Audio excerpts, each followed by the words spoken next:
কাম যে করব মনে তো আনন্দ থাকা লাগবে। দুজন মানুষ ঘরে বউ থাকবি, আনন্দ নিয়ে কাম করব। গাইস, এই হাঁসটি একটি পিকনিকের আয়োজন করে। হাঁস তো রান্না টেস্ট করে তার বাচ্চাদেরকে ডাকতে চলে যায়। এইদিকে হাঁসের বাচ্চাগুলো একে অপর সাথে খেলাধুলা করছিল।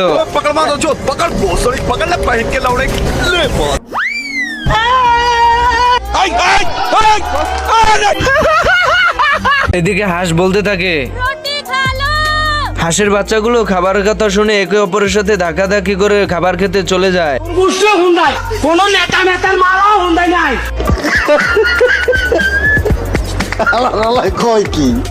এখানে কি হচ্ছে? আমি হিরোরাম থাকতে আমার এলাকায় তোরা ইফতিজিং করিচ্ছু। আমারে মাফ করে দেন হুজুর, আমার ভুল হয়ে গেছে।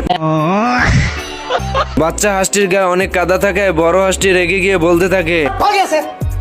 হাঁসের কাছ থেকে ঝাড়ি খাওয়ার পর ছোট হাঁসগুলো বলতে থাকে, আমার লাভ লস নেই, আমার লাইফটাই লস। এখন সিগারেটটাকে নিয়ে মানে মায়ে তাদের বাচ্চাদের সিগারেট খাওয়া শিখাইতেছে। খুব অন্যায় হয়েছে। এখন সিগারেট গুলোকে তাড়াতাড়ি খাওয়াবার জন্য বাতাস করতে শুরু করে। বলিস কি? এবার যখন সিগারেট শেষ হয়ে যায় তখনই বাচ্চাদের মাথা ঘুরতে শুরু করে। আসলে এই কাজটা হাঁসটা তার বাচ্চাদের সাথে তখনই করে থাকে যখন বাচ্চারা পড়াশোনা বাদ দিয়ে শুধু খেলাধুলাতে মগ্ন থাকে। তো বাচ্চাদের অনেক মিষ্টি খেতে মন চাচ্ছিল, যার জন্য কাজ কাম শেষ করে তার মায়ের থেকে টাকা নিতে শুরু করে। এখন হাঁসটাও এই কাজে খুশি হয়ে তাদের বাচ্চাদের টাকা দিতে শুরু করে দেয়। এখন এই টাকা পাওয়ার পরে বাচ্চারা সেই মিষ্টি খাওয়ার জন্য দৌড় দিতে শুরু করে দেয়। যা খুশি আর বেশিক্ষণ থাকলো না। এখন হাঁসটা যে টাকাগুলো তার বাচ্চাদের দিয়েছিল সেই টাকাগুলো বাচ্চাদের আবার ব্যাংকারে ভরতে বলছে। তো দুটা বাচ্চা অলরেডি ব্যাংকারে টাকা ভরে ফেলেছিল। তো এর একটু বুদ্ধি এসেছিল, বাট কাজে দিল না।